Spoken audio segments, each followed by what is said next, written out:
Kommunen qeertalimut kommunalbestyrelsimut qineqqusaqtunut qinersisaqtut Velkommen til tredje afsnit og sidste del af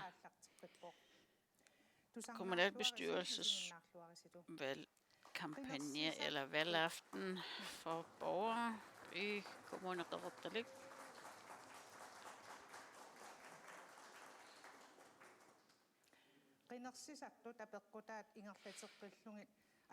Vi fortsætter med spørgsmålene fra borgerne, fra vælgerne. Gali Mølgaard fra Qeqertarsuaq. Tiat.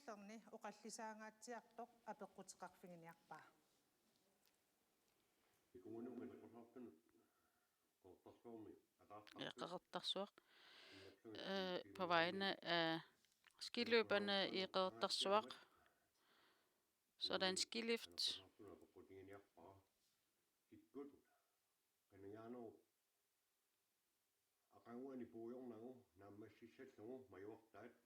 Hvem vil gøre skiliftarbejdet færdigt, og ikke bare glemme det dagen efter valgaften, sådan så at den kan benyttes i flere år fremtiden, og ikke kun love, at de vil få skiliften op at køre. Vi er trætte af at vente. Ja, siden Qaasuitsuq Kommune, så har der været afsat 600.000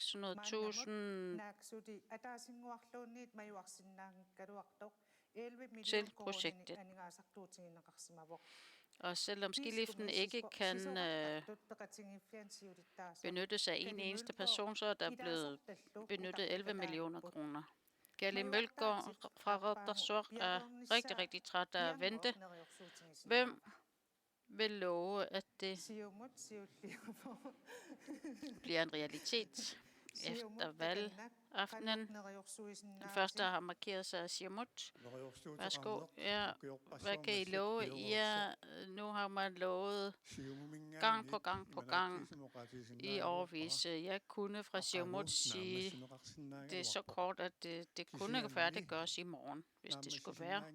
Men der er alle mulige undskyldninger for, at det ikke kan færdiggøres i morgen. Det er der blevet sagt gang på gang indtil videre i lange stridestrømme.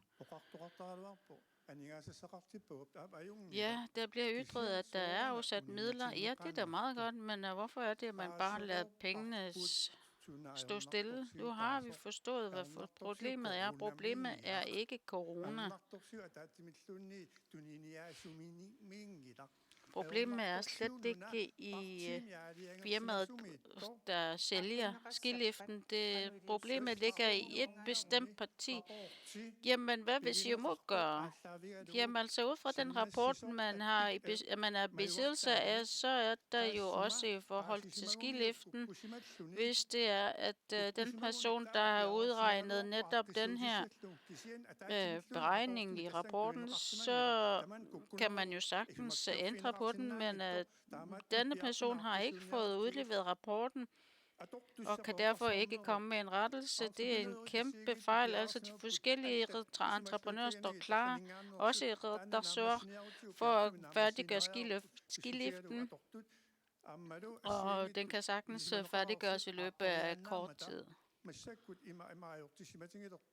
Men nu er forholdene så dårlige, at der allerede nu er fare for, at det slet ikke kan lade sig gøre, at det kommer op og køre. Hvad vil I så gøre ved det? Jamen, vi har fra Siumut som en af de vigtigste områder lovet, at det skal komme op og køre hurtigst muligt. Demokraterne?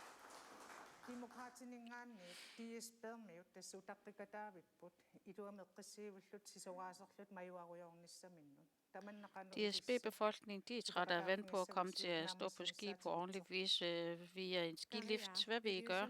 Altså, Kari, vil du nødt til at være med til at tænke på det her med realistiske øjne? Man kan ikke bare sige, at det er i morgen, at det hele kan ændres til det bedre. Hvis jeg bliver valgt ind, så vil jeg komme ind og selvfølgelig komme ind i en dialog og en forhandling om omkring skiliften, men det er ikke kun én ting, der skal det er ikke kun én ting, der skal fokuseres på. Vi er nødt til at tænke på, om det er det eneste, vi vil tale om. Skiliften kan være med til meget forebyggende indsats. Jeg vil ikke blot sige flotte ord. Jeg vil meget gerne sige, hvis jeg går hen og bliver valgt ind, så vil jeg meget gerne være med til at samarbejde om, at skiliften kommer op og kører inden for den næste valgperiode. Tak.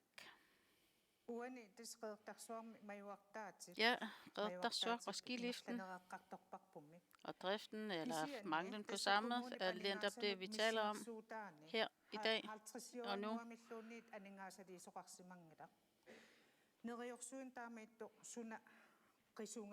Der er ikke afsat midler, ikke engang 50 øre til færdiggørelsen af netop det her område. Hvad vil I gøre for at få det her op at køre? Inuit Ataqatigiit, ja, mange tak for et spørgsmål, og i forhold til det her projekt, så er man også nødt til at tage et ansvar. Altså, du er nødt til at gå lidt tættere på din mikrofon. Ja, vi er nødt til at have en planlægning, og derfor vil vi meget gerne fra Inuit Ataqatigiit være med til at færdiggøre planlægningen. Hvordan vil I gøre planlægningen færdig? Altså, vi vil gerne fra Inuit Ataqatigiit sige, at vi endelig vil gøre projektet færdigt i Redarsuaq i forhold til skiliften. Vi har allerede været inde og haft en dialog omkring afsætte midler til skiliften. Vi har allerede i et udvalg, der vedrører netop de her områder, så er der også rekreative områder, som vi også vil fokusere på. Altså i forhold til skiliften, så er der afsat 600 millioner, der ikke er benyttet. Indtil videre har man brugt 11 millioner kroner på netop det samme projekt. Og hvis det er, at der skal gøres videre ved det, skal man finde nye midler. Hvor vil vi hente de midler? Jamen, det bliver en politisk prioritering, og vi vil finde midler til det. Det er et spørgsmål om vilje, og der er også i forbindelse med skiliften utrolig vigtigt i forhold til turismen.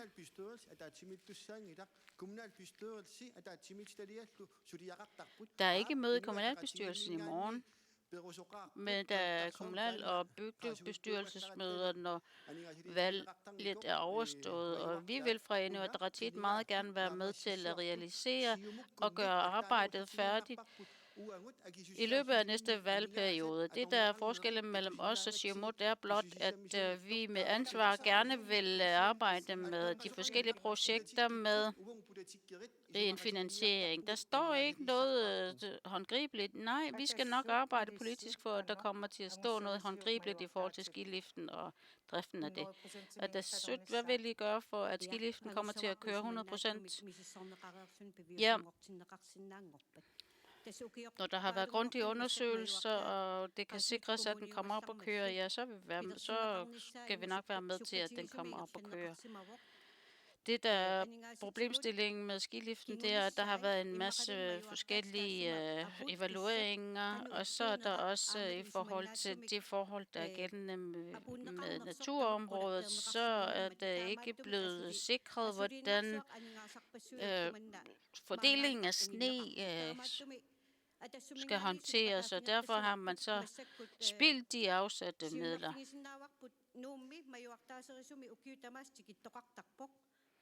Vi kan sige, at der kommer en person, der har erfaringer inden for skiliften fra Nuuk, og har været her og besigtiget og kommet med input til i forhold til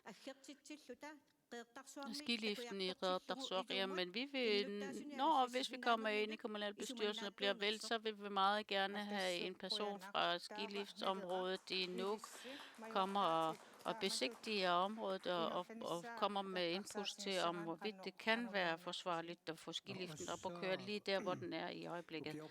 Ja, Naleraq, hvis der er blevet afsat så ufattelig mange penge til projektet, hvorfor har man så i alverden ikke fået det gjort færdigt? Derfor vil vi fra Naleraq, når vi får alle vores kandidater ind i kommunalbestyrelsen, så vil vi fokusere seriøst på at undersøge, om det virkelig kan lade sig gøre at gøre det her projekt færdigt, som det står, eller om vi skal beslutte os at sige, at det her projekt det er dødsdømt, og så er vi nødt til at etablere en ny planlægning. Hvis det kan resultere i dødsfald i forhold til den nuværende placering af skiliften og de forhold, så er vi nødt til at lave en ny planlægning. Ja, det var så alle de svar, der kunne komme i forhold til skiliften. Så er der et nyt spørgsmål. Julius Inger, det er i forhold til aktiviteter for børn.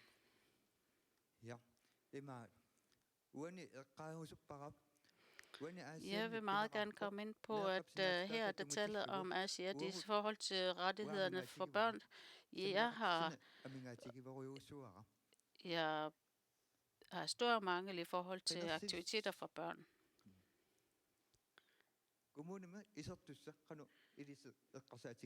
I der bliver valgt ind til kommunalbestyrelsen. Hvad er jeres tanker omkring det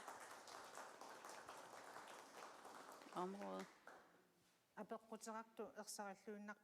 Meget klart og tydeligt spørgsmål fra spørgeren.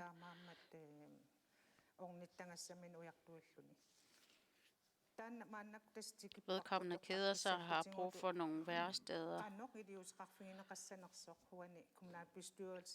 De kommende kommunalbestyrelses medlemmer og de kandidater, der står frem i dag, hvad vil I gøre for netop det her område? Julius, tak for dit spørgsmål. Jeg mener, at der i forbindelse med aktiviteter for børn, og selvfølgelig også til borgerne generelt, så er det utrolig nødvendigt, at man skaber liv i foreningslivet. Hvem er der har ansvaret for det? Altså kommunalbestyrelsen og kommunen har også et ansvar for at fortælle foreningsområdet, hallo, her er der nogle retningslinjer, lad os sætte os op af stolen, lad os stå op af stolen og få gjort nogle ting realiseret. Men jeg vil også meget gerne sige, at kommunens aktiviteter selvfølgelig skal vel tilgå alle borgere, ikke kun enkelte grupper.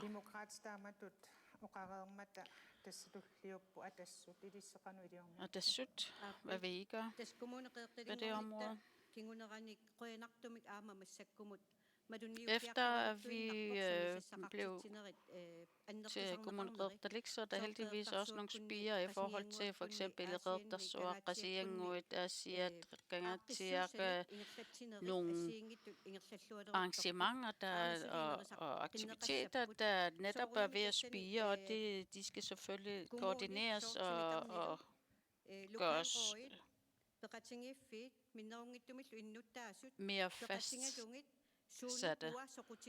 Og vi skal selvfølgelig samarbejde og have en dialog med borgerne omkring, hvad det er for nogle ønsker og hvad det er for nogle mangler, der er. Altså vores verden er altid omskiftelig, og derfor vil vi, hvis og når vi får vores kandidater ind i forhold til kommunalbestyrelsesmedlemmer, så vil vi være en af de første til at tage en dialog med borgerne og gøre dem delagtige og gøre dem deltagende i forhold til, hvad de næste udviklinger skal være. Inuit Ataqatigiit, de unge her i forhold til deres aktiviteter, hvad er det for nogle muligheder, der skal eftersøges? Det er kun under en valgperiode, at der er et cirkulære i forhold til tilskud. Sidste år, da corona var på sit højeste, så har vi ikke brugt hele beløbene og midlerne i forhold til det område. Og derfor er der også i forhold til de arrangementer, som borgerne selv kan være med til at arrangere, ja, så er det jo altså ikke kun os, men også andre partier, der har været med til at netop etablere eller få lavet den her aftale. Og det er i udvalgene, at vi skal være bedre til at blive enige om, hvordan vi bedst muligt kan udvikle netop det område. Og vi ved udmærket godt, at for eksempel i Ilulissat har de en målsætning om, at de vil have et gymnasie. Og derfor skal vi også som kommune være forpligtet til at understøtte og få det op at køre. Vi har også fremkommet med et forslag, og der er også afsat midler til en mindre fodboldbane her i området. Men jeg kunne komme med et for eksempel i forhold til væresteder for børn og unge i Attu har været nødt til at være lukket, fordi der har været nogle fejlfinansieringsberegninger i vores kommune, og i forhold til Gangatiak og Græsiengo, det skal selvfølgelig være mere attraktivt for unge, sådan, og der skal forfindes væresteder for børn og unge, som sagt. Altså i forhold til væresteder for børn og unge, især i Qaqortoq og de større byer og bygder, hvad skal vi gøre? Ja, altså da vi fik den her kommune, og den blev født, som jo er meget ung, så fik vi et udvalg, der skulle arbejde med sjæl og krop. Og i nogle årgange så afsætter kommunen flere millioner netop for at styrke de områder med sjæl og krop. Og her forleden, da vi også holdt møde, der havde vi et ønske om, at der skal være at der skal findes midler fra andre områder, hvor finansieringen ikke er blevet benyttet, skal flyttes over til rekreative områder for børn og unge. De spørgsmål er meget vigtigt og meget relevant. Vores ønske er, at der i forhold til netop de rekreative områder skal være flere væresteder og lignende, således at det også bliver præventivt. Vi skal overhovedet ikke være uenige om, hvis det gør, at vores borgere i vores kommune bliver gladere. Altså det er i forhold til rekreative aktiviteter, det er det, der er tale om her. Ja, vi skal have nogle gode målsætninger. Ja, vi taler om aktiviteter, og når vi kommer ind på det område, så i forhold til børn og unge, hvad har I forslag, hvis I bliver en del af kommunalbestyrelsesmedlemmerne? Ja, i forhold til aktiviteter for børn og unge, der er findes allerede i dag. Det hele findes. Det eneste, der mangler, det er koordinering. Foreninger, sportsforeninger, hvis de kunne samarbejde, det er lige netop de områder, som borgere kan benytte sig fuldt ud af og på en bedre måde. En koordinator eller andet personale, ja, vi er i en pandemi, men der er Skype, der er FaceTime, der er alle mulige virkemidler, vi kan benytte os af i dag. Det kan vi sagtens benytte os bedre af. Også selvom at de er hjemme der, hvor de bor, så kunne man sagtens have haft nogle aktiviteter fra hjem til hjem online. Tak. Vi går videre til næste spørgsmål. Jens Larsen. Jeg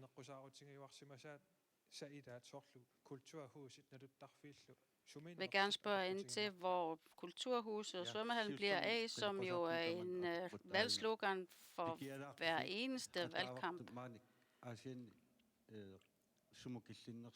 Jeg vil meget gerne høre, hvor de kulturelle aktiviteter og værsteder bliver af, for det er jo meget mærkbart, at her i Asia, at hvis man lige går en tur, så er der unge, eller om det er ældre, der taler om, så er der i forhold til fritiden ikke rigtig nogen værsteder, hvor de kan være og have nogle rekreative aktiviteter, medmindre vi tænker på klubben eller sportshallen. Og vi har jo kendskab til at ved, at det ikke er alle, der er sportsinteresserede. Hvor langt er de?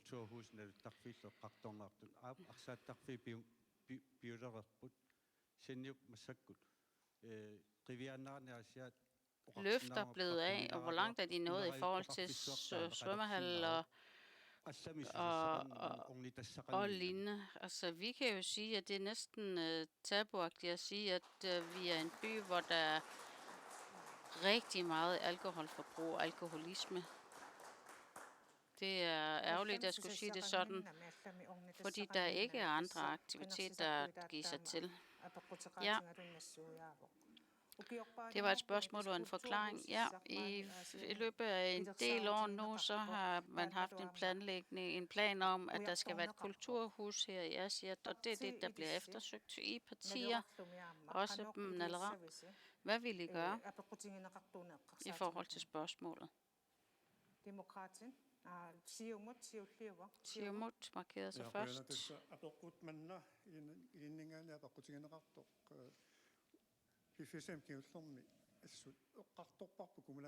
I kommunalbestyrelsen har vi netop omdiskuteret lige netop det her emne, og der er ingen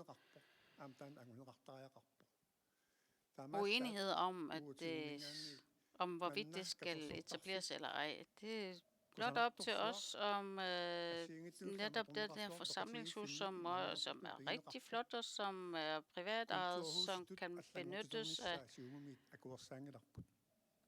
som også kan bruges som kulturhus. Altså, vi fra Siumut er vi ikke enige i, at den her udmærkede forsamlingshus skal ændres, sådan så at det bliver mere til et kulturhus. Altså,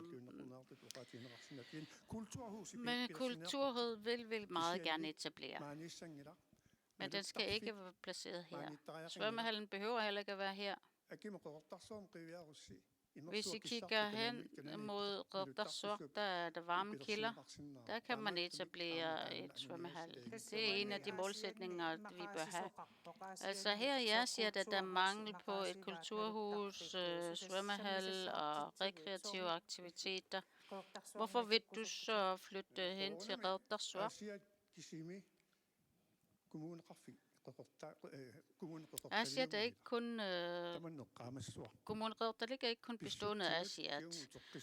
Vi skal ikke tilbage til de gamle tider. De andre byer, bygder, som altid bliver nedprioriteret, det skal vi absolut ikke tilbage til. Ja, Asiat er kommunen Qeqertarsuaqs vigtigste by. Men vi er også nødt til at kigge på, hvad det er for nogle andre muligheder, vi har i resten af kommunen. Det var Siumuts svar. Og det næste, der skal svare. Hvad vil I gøre for at etablere væresteder? Demokraterne. Jeg vil gerne først sige, at kommunen Qeqertarsuaq er kommunen Qeqertarsuaq, uanset hvor vi er i kommunen. Man skal ikke begynde at pege på folk og begynde at skabe splid. Det skal vi stoppe med. Vi skal ikke stå og pege på hinanden og skabe splid. Det skal vi altså holde op med. Altså det, der er tale om her, det er rekreative aktiviteter, men det kommer til at lyde som om, at der er tale om klubhus, men altså ja, der skal, hvis der skal være et kulturhus, og den skal bygges, så lad os nu se.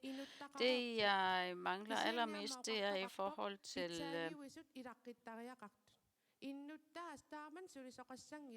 faglært personale, der står for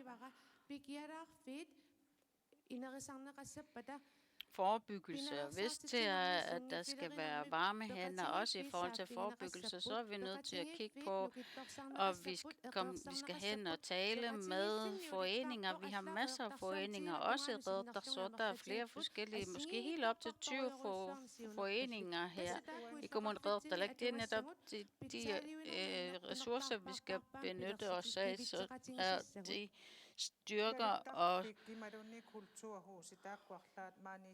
der er med til at arbejde med forebyggelse, som vi skal benytte os af.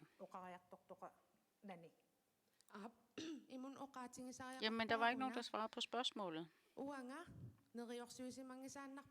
Jeg vil sige, at jeg har aldrig nogensinde lovet, at der skal bygges et kulturhus og lufthavn.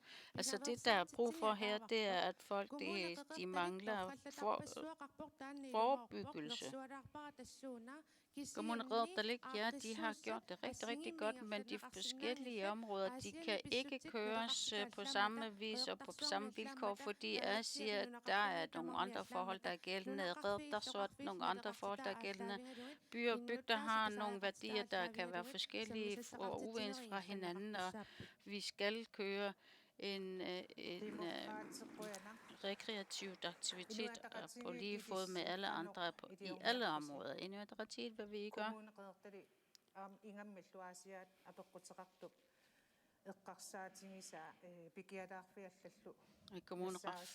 Kommunen Reykjavik og Asiats rekreative værksteder. Hvis vi kigger på de budgetteringer, der har været de seneste par del år, så har vi altså også en plan om, at der skal bygges et kulturhus.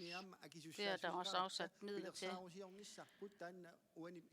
Men fordi Inuit Ataqatigiit er et ansvarligt parti, så vil vi også meget gerne kigge på, hvordan vi bedst muligt får ud af et kulturhus.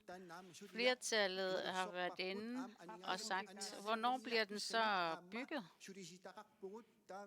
Vi har nogle udvalg, der også arbejder med at finde finansiering, og vi arbejder ihærdigt på.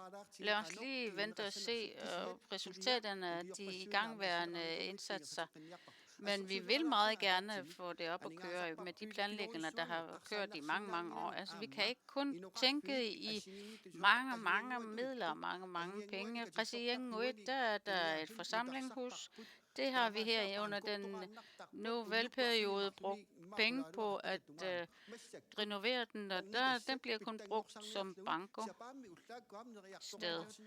Man kan også benytte sig af forsamlingshuset som et sted, hvor man kan tage hen og spise morgenmad. Ja, men her i Asia, det er det, der bliver efterlyst af en borger og en vælger her.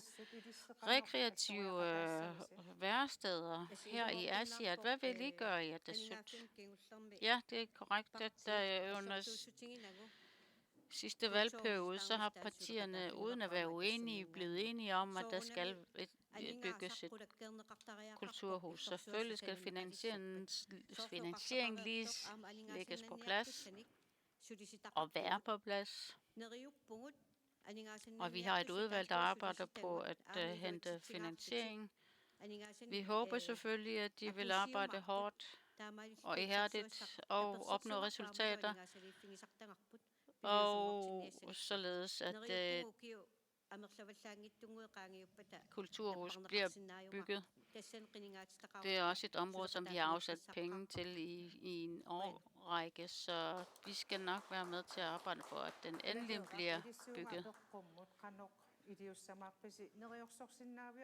og kommer op og køre.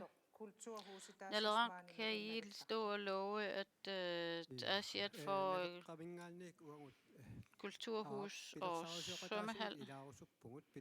Ja, vi fra Naleerak, ja, vi vil meget gerne være med til at planlægge og planlægge til, hvis det kan realiseres, så skal det nok realiseres. Men i dag er vi også nødt til at tilpasse os virkeligheden. Ja, vi har forsamlingshus, vi har sportshaller.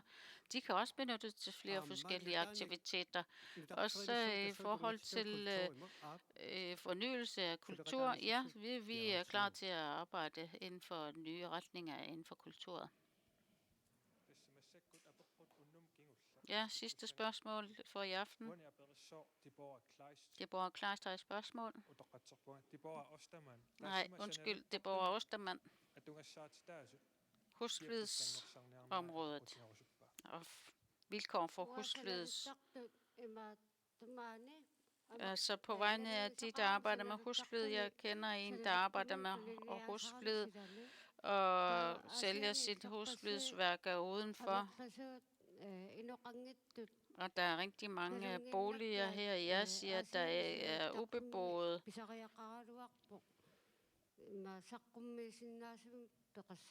Så der burde være nogle faciliteter, hvor man kan holde udstilling i forhold til husflid. Ja, det må næsten være lige så eller mere vigtigere end en svømmehal.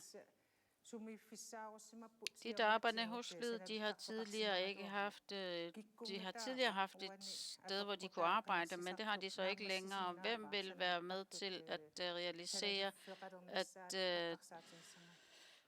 de, der arbejder med husflid, får et værksted? Demokraterne. Tak, Deborah, for dit spørgsmål. Det er et meget vigtigt spørgsmål, du bringer op her.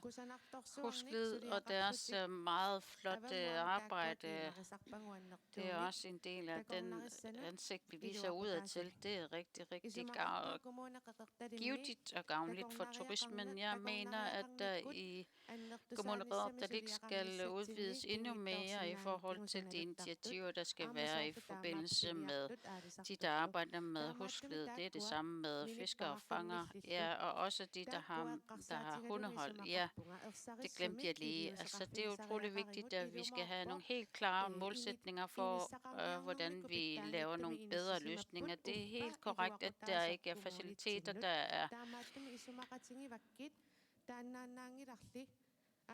tilfredsstillende. Og det er ikke kun Kommunereddalik. Og det er heller ikke, det er ikke kun i forhold til husflid. Der er i Kommunereddalik rigtig mange, der har hundehold. Ja, men her er der tale om husflid. Men altså i forhold til de områder, jeg vil bare meget gerne have med her, at vi har misrygtet lige netop de kulturelle værdier, som vi har her. Så lidt ligesom det spørgsmål, der lige blev stillet fra en borger. Tak til Demokraterne. Så næste er Siumut, der kommer med svar, hvordan kan det opnås, at de, der arbejder med husflid, kan få et værksted.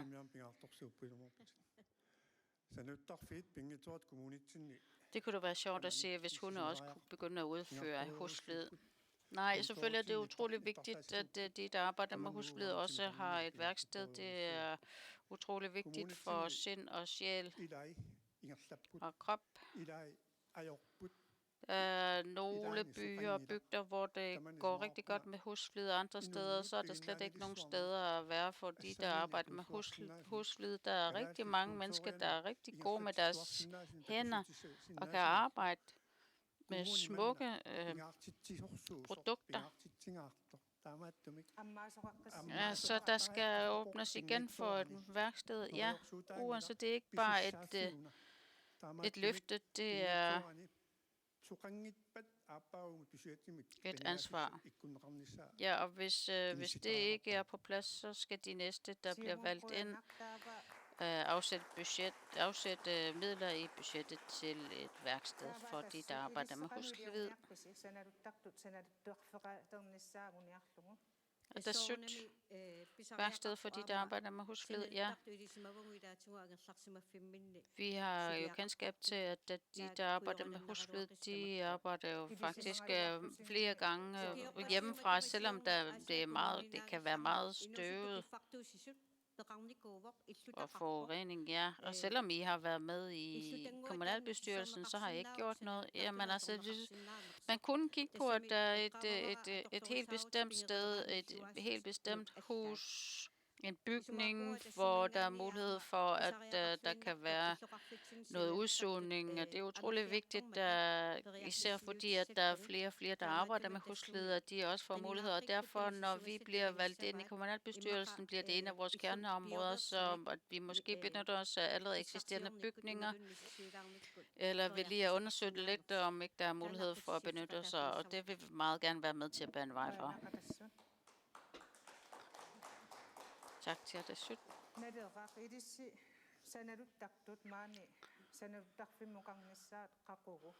Nalerak, samme spørgsmål.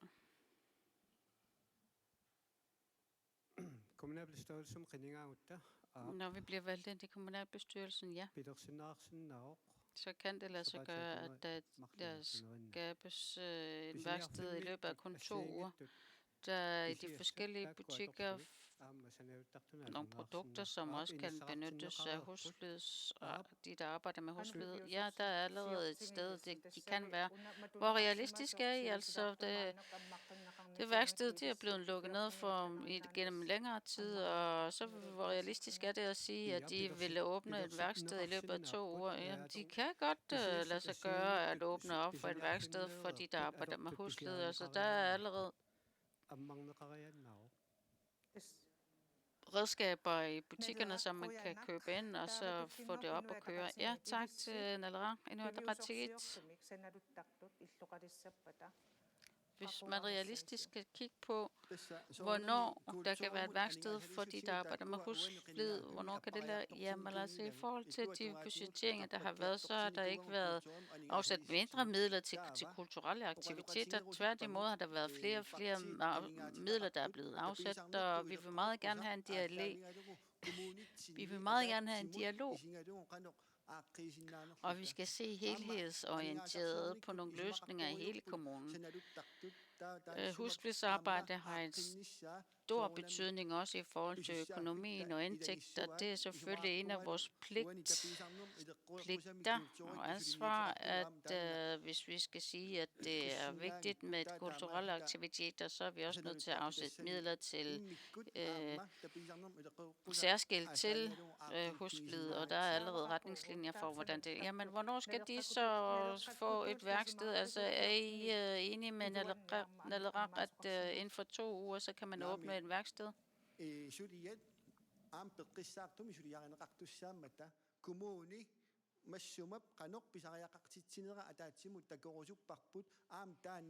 Nej, vi skal være realistiske. Vi skal se på et samlet billede. Vi skal vurdere, vi skal evaluere. Vi vil meget gerne være med til at kigge på, hvornår det er, det kan lade sig gøre. Og det er også i forhold til kulturelle værdier, så skal vi kunne afsætte midler i budgettet, også i forhold til musikere og andre aktiviteter. Der afsætter vi midler, og vi giver dem videre og finansierer dem. Og det er det samme med i forhold til de retningslinjer, der allerede eksisterer i forhold til husflid. Det skal vi selvfølgelig lave nogle ordninger og få rettet op på det. Så i løbet af 2 uger, der bliver der ikke åbnet en værksted? Nej. Hvis jeg skal være ærlig, så nej, det kan ikke lade sig gøre at åbne et værksted for husflid i løbet af 2 uger. Hvornår er det så? Jamen altså, der skal være noget administrativt arbejde, der kommunalbestyrelsen skal også lidt beslutte sig. Det tager altså et stykke tid at få de ting igennem, og vi vil fra Inuit Ataqatigiit ikke blot love det ene og det andet, men vi mener, det er et utroligt vigtigt område, og det er utroligt vigtigt, at det kommer igennem, og det skal vi være med til at arbejde for, at det kommer til at foregå så hurtigt som muligt. Tiden flyver afsted igen. Alle partier får mulighed for at afslutte med 1 minut. Det første, der får lov til at afslutte. Hvor lyder det godt, de første til at afslutte. Nalera. Vi fra Nalera. Kerneværdierne er familien og mennesket. Det vil altid være det vigtigste.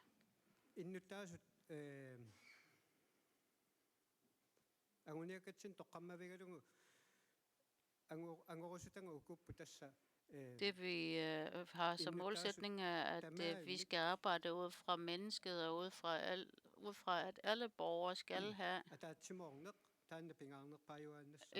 Det er jo det vigtigste af et sammenhold, og derfor ud fra det sammenhold, der er blandt borgerne, skal der være forskellige koordinerende arbejdsindsats. Og der skal være god skik og orden og respekt. Tak, Nalera. Dit ene minut er slut nu. Den næste er Atassut. 1 minut, værsgo. Ære lytter, Atassut er et liberalt parti. Det at være et liberalt parti er ikke det samme som, at man bare skal efterlade et individ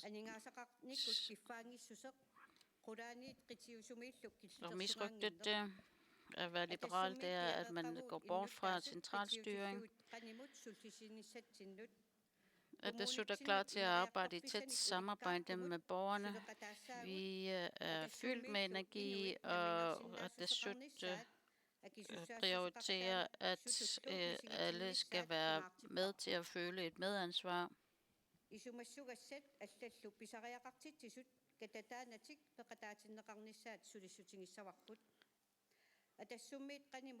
Vi vil gøre alt for, at alle får de samme vilkår.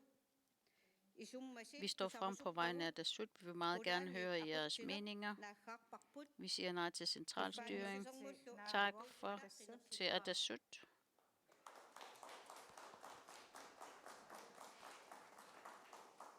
Inuit Ataqatigiit, 1 minut. I løbet af de sidste 4 år har vi samarbejdet, og vi er klar til at samarbejde med borgerne. Vi har viljen, og vi har kræfterne til det. Vi har været med til at bygge nye broer og bygge nye indsatser, uanset om du bor i en by eller bygd. Det er det samme, der gælder for alle. I er skatteydere.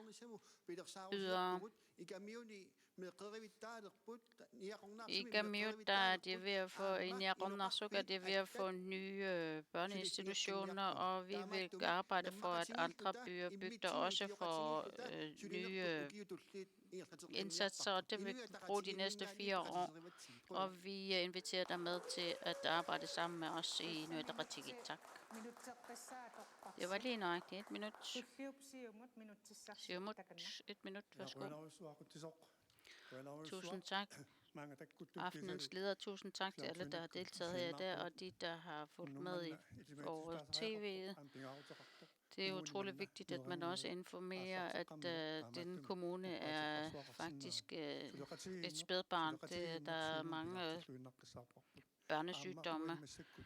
Det er utroligt vigtigt, at man samarbejder, og uanset hvem der vinder eller ikke vinder, så er vi nødt til at være i samarbejde. Det, der er kendetegnet i dag, som er en ensidig politik, det er der ikke plads til. Hvis vi skal have en sund kommune med rigtig gode målsætninger, så lad os samarbejde. I forhold til lærere og manglen på samme, så er vi også nødt til at samarbejde, men også tusind tak til Mio for at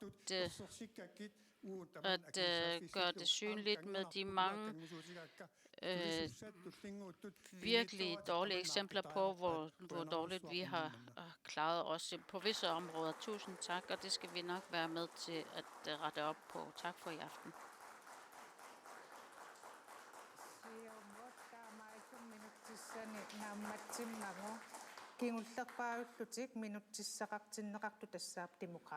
Demokrater som rosin i pølseenden.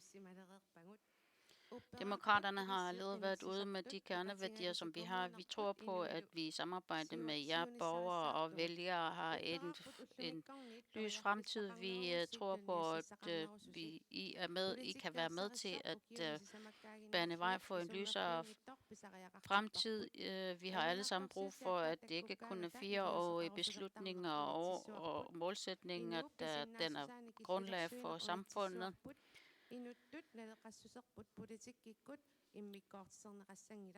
Politik og menneskelige værdier skal ikke skilles ad. Samarbejde med os demokraterne. Vi er en klar målsætning med, hvor vi skal hen i fremtiden. Vi har brug for alle, og vi har brug for unge i politik. Tusind tak for i aften. Og de ældre blev der sagt.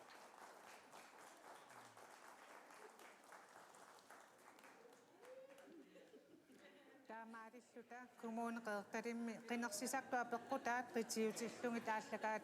dermed er udsendelsen i forhold til kommunalbestyrelses valgkamp færdig her, og aftenen har været på baggrund af borgernes spørgsmål. I morgen er der paneldebat kl. 15. Husk, at du kan deltage her fysisk, og husk, at der ikke vil være mulighed for at stille spørgsmål i morgen, da der er paneldebat. Tak for i aften, og have en god aften.